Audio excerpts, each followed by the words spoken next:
All right. I want to go over some of the things that I'm saying. Again, this is not a polemic. It's just a book study. Um, I'm trying to read this and understand what the author is saying, right? Because each author is going to be have their own unique style, even if they have similar thoughts. Um, and you have to see whether or not they actually agree or something. But in the Torah, I'm constantly seeing this word righteous, and it just does not make sense. It doesn't, because in the stuff that we just read, there's this one line that says, "Blessed are the righteous." No, I don't think. I think maybe God bless the righteous, or bless. I don't. I forgot the exact, but the gist of it is that the blessed are the righteous. That's what we basically just read. But that's a problem, right? That's a problem, because when you go through the Torah, you can go to the Book of Job, or just go to any of them, and they're talking about how the good people are being oppressed by the toxic. And so that's a contradiction, right? Because it's very clear that these Torah writers think that good people are not blessed. They are very unblessed. Good people are unblessed. And we would say the same thing today. If you've got a good heart, then a pity or shame to you.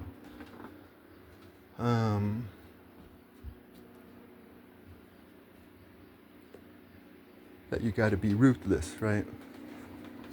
Dog eat dog world.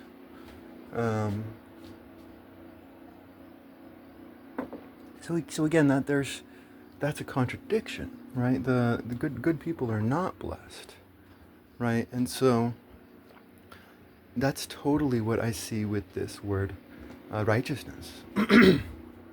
Is that the righteous refers to a good person that goes out there and takes down the wicked, and definitely plunders their stuff if there's a cause, right?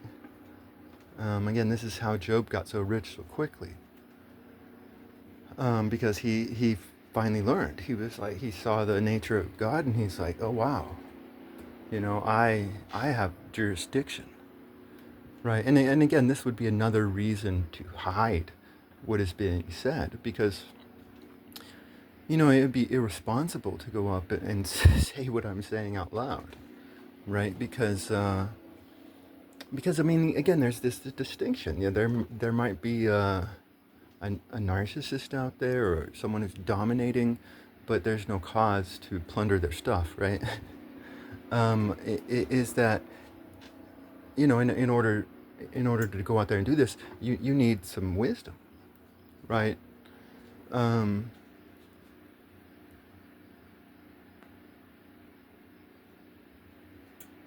I mean, you yourself, just like your God, need to be a searcher of hearts, right? And if you're a good little idiot, then you're not going to be able to do justice properly. Um, in the process of justice, you don't want any innocents to suffer, and you don't want to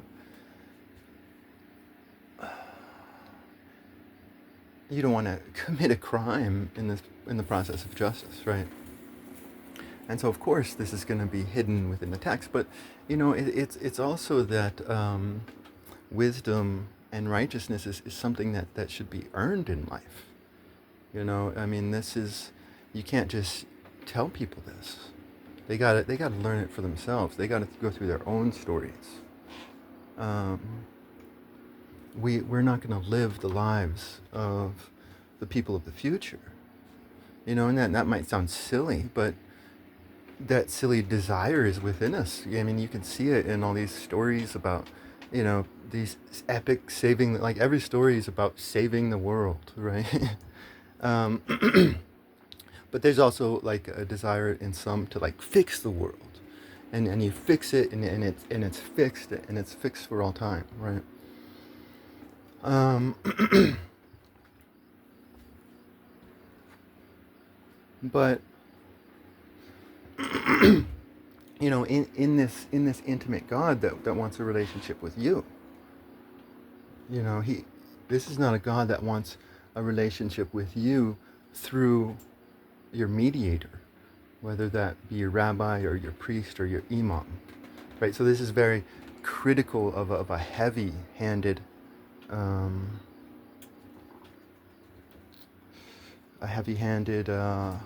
approach to shepherding. What am I talking about right now? Blessed are the righteous. I mean, it's very obvious. It's this countenance shift that's talked about in the book of Enoch. Um, if the good person's countenance is down, then they're not going to be blessed. But if the good person's countenance is up, then they are going to be blessed. Right? And the difference between blessed and cursed is righteousness. Right? So, again, righteousness is action. In this text, it is silent and cold and swift.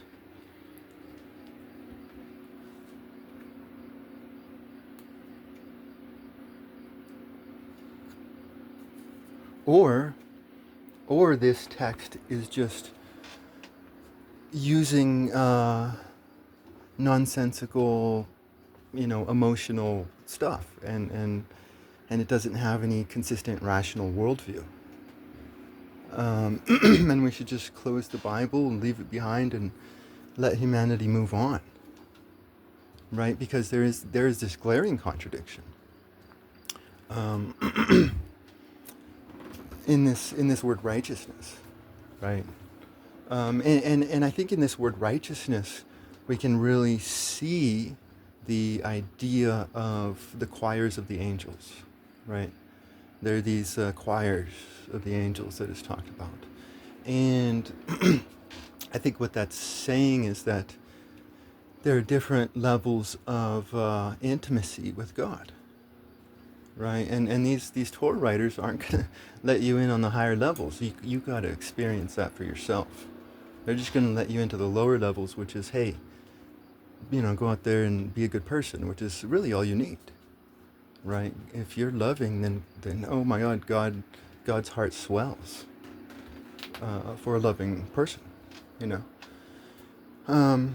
But then God's heart groans if the sheep do not have any shepherds.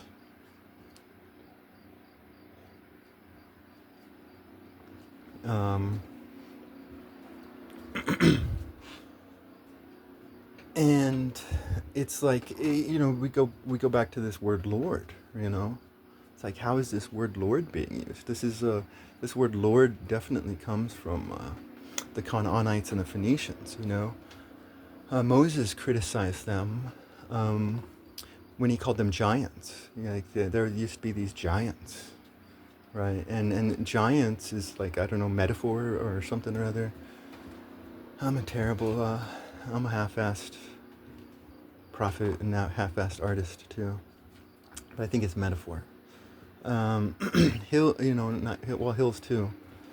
But giants is a metaphor for aristocracy, right? These writers of the Torah are against aristocracy. This is it's all about merit. And it is that merit which is your relationship with God.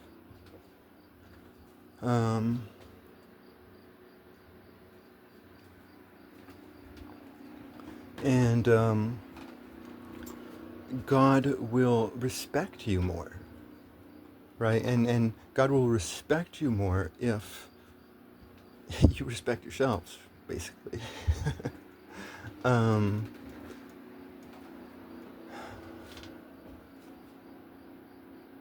and He'll pity you, if you don't. He'll still love you. OMG, love is love, and love is attracted to love. Um, but here we can see a distinction by this Psalms writer and other Torah writers of a of a of different levels of relationship that you can have with God. Um, and we can also see this idea of ages and I don't know, like a story of human time flow within these texts, because um, there are some times when people are unrighteous, and then there are some times where they're righteous, right? And these are two different experiences in life.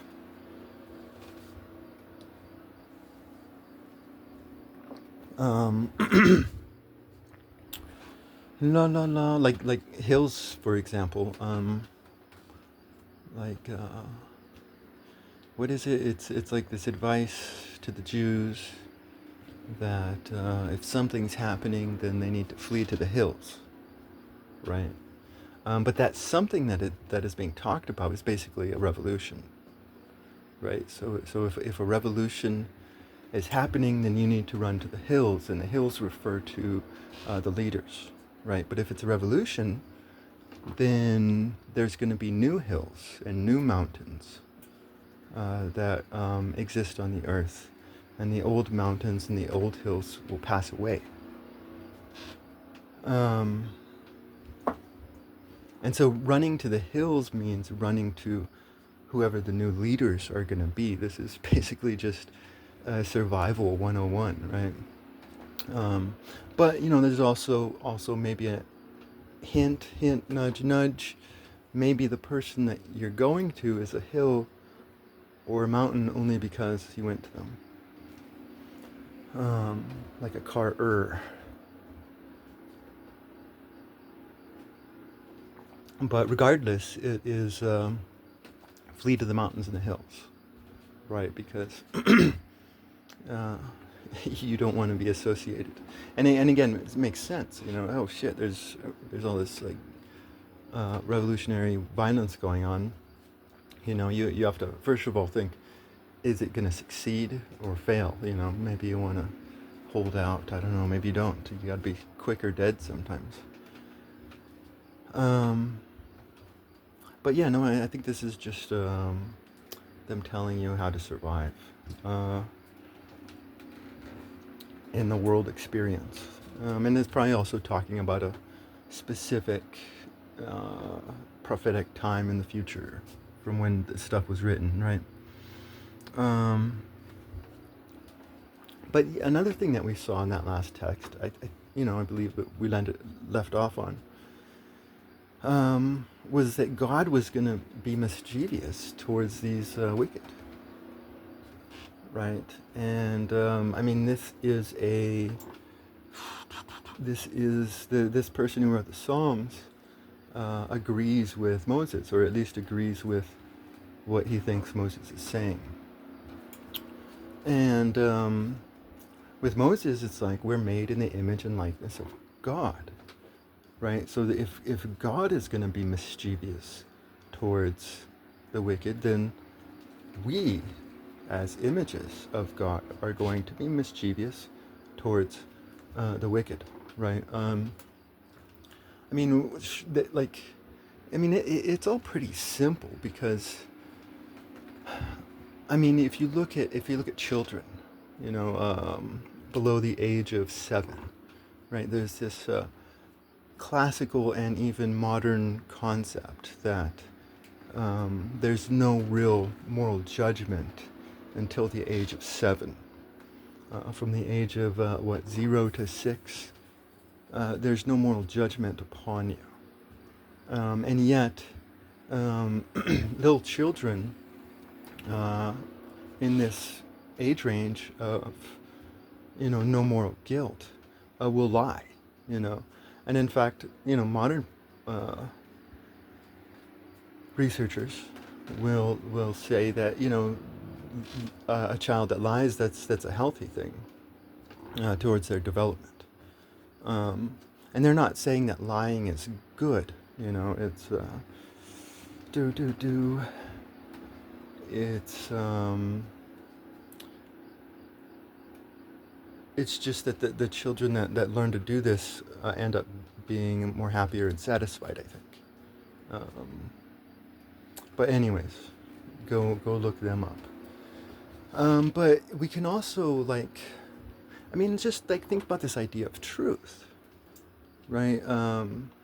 If anybody out there has ever cared about truth, then they go out and they read something or think about something and they get so excited about it that they go around telling others, and then they realize, oh, shit, these people don't care. You know, they don't see the joy that I saw when I read this news article. You know, I read this news article and learned, you know, whatever. And we're like, wow, I didn't know that. And so you want to go tell somebody, and they're like, okay, whatever. And they don't have that same wow experience. And there's some people who are just, you know, like chronic liars or something. You know, a lie is used to create a false reality in order to gain control over someone else's will. You're giving them false information on which to act, you know, and you're purposely designing that false information in order to control someone else's will. So obviously, this is the nature of, I think, our human experience. And so we can just simply say there's some people out there who don't give a damn about the truth. They don't care about the truth. So you speaking truth in public, you know, is just you, you know, speaking your words out into the wind. Nobody cares. Um,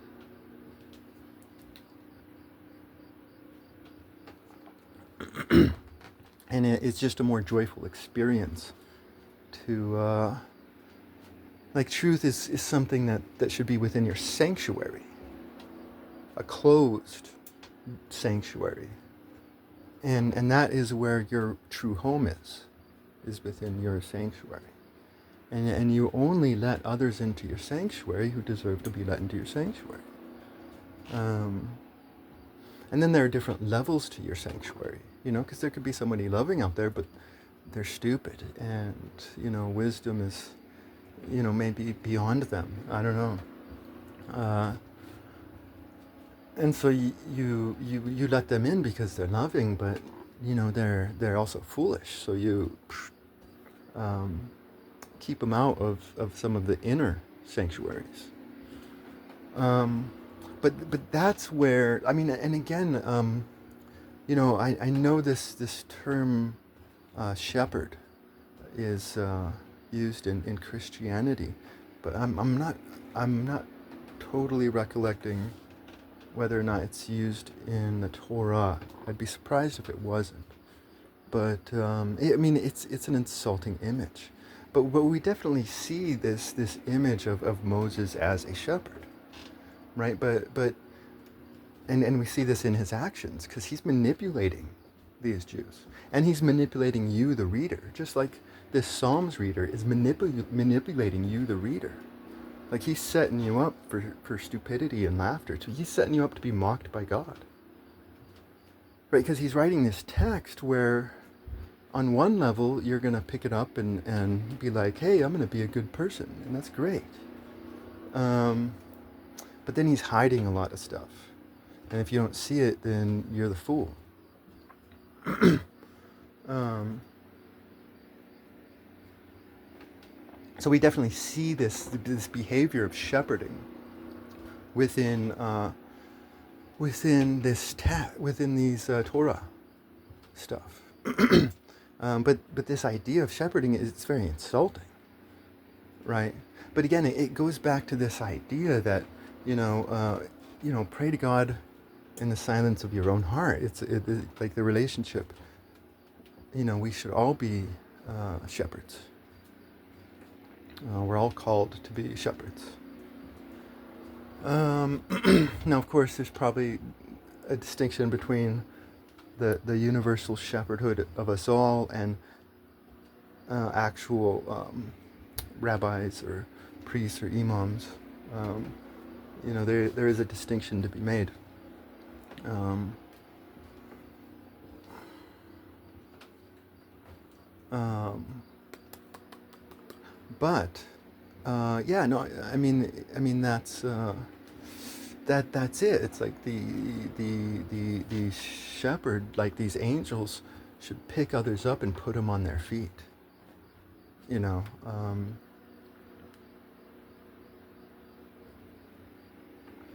save them from their own insecurities, right? Um, but at the same time, there is all this manipulation that comes from Moses and Samuel. Samuel's a definite manipulator. Oh my goodness. Um,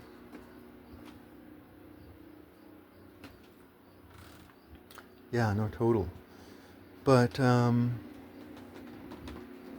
I mean, in all this, it's like you're setting the shepherd up as, logically speaking, a liar. Right? I'm calling Moses and Samuel liars.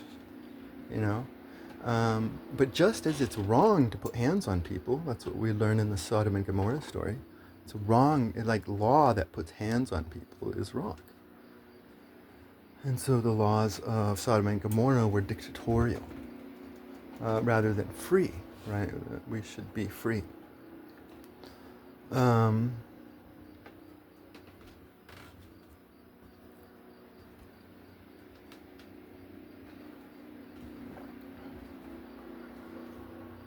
but I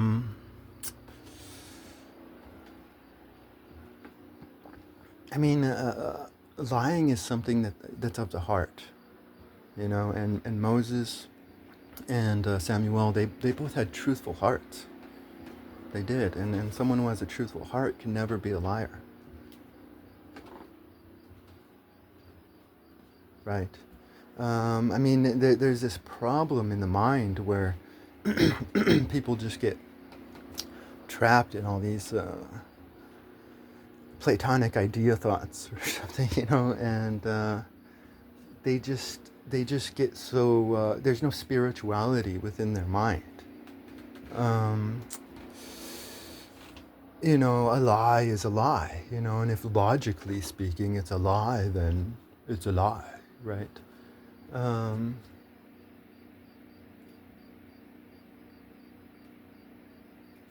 I don't think these people have, because again, like this text constantly talks about wholeness, and I think wholeness is not only a sociological term being used against the sociology of the Phoenicians, but I also think that wholeness is being used to describe God's emotions, because we see like a clear panorama of emotions from God.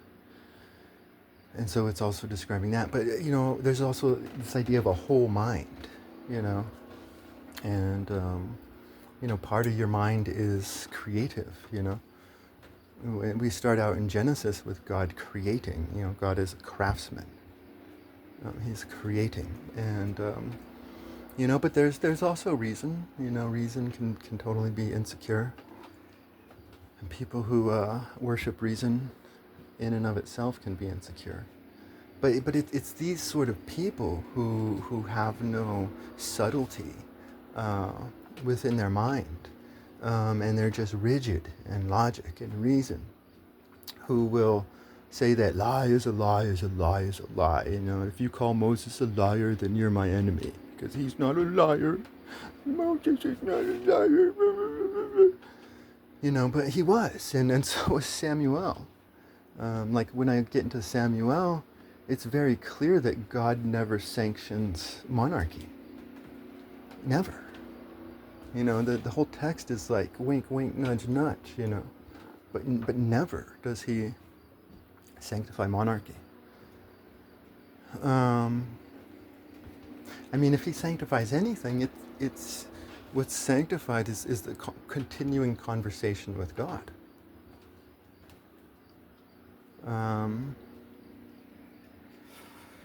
the conversations of the now, right, rather than the conversations of the past, which can inform the now, but for the conversations of the future.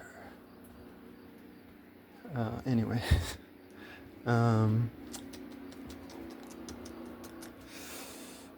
anyway, what the fuck am I talking about? I'm talking about the nature of good and evil within this Torah text. And to me, I think, I think when the first law, it's all about the heart, right? And I think that is where good and evil exists. It exists what am I trying to say? In an improvable place. It exists in an improvable place. Like, that's a legal statement that I just said. I think a lot of modern law would agree with what I'm saying here, because intent can never be proven. Whether or not someone's actions are loving or selfish. That's a binary, a spiritual binary that cannot be proven, except within the intimacies of the individual's heart. It's all good and evil come from the heart. Like, how do you view another person? Because there's these contradictions being set up in the Psalms where he's condemning mockers, but then he's like, not only is God mocking, but he's mocking within the text. Within the text, he mocks the wicked. Right? So if you want to read this stuff, then you have to sit in the company of a mocker. Right? So there's this contradiction that he sets up. And it's like, what's the difference? It's not the mocking that's the problem. It's how you view another. Do you view them with malice or derision? Or do you view them with love? Right? And Yahweh is someone who views all men and women and children with love. But this is a pure God. And if you don't have love in your heart, then you are gonna separate yourself from him. But it's all about that binary, and that's why we should fear the Lord, right? I mean, again, there's just, oh my God, how is that good? Fearing the Lord, like, that's a terrible phrase. I mean, come on, shit. But in this context of everything that I'm saying, it makes total sense.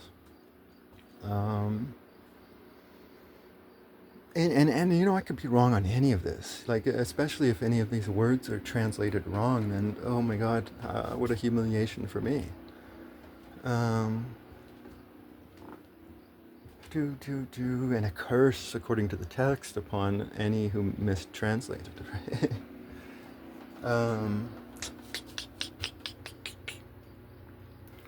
La la.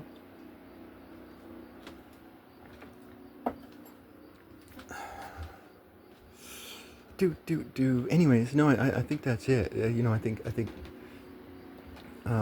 good and evil in this text is totally within the heart, and that's where we can see a lot of this other stuff. But yeah, no, I mean, nobody's like listening to me at all right now. I think I have like maybe one person who's watching my videos, but if there's ever any more, I think I'm going to get like a Patreon account up, throw the Patreon account up there, and I am totally out of fucking pens. I need new pens. I mean, it depends on the pen. Sometimes you can get a cheap pen and it'll work just fine, or an expensive one and it doesn't work as much as you could. Anyways, but I need new fucking pens. So yeah, no, I'm gonna get a Patreon account up, and if anybody out there likes my stuff, then throw me some money.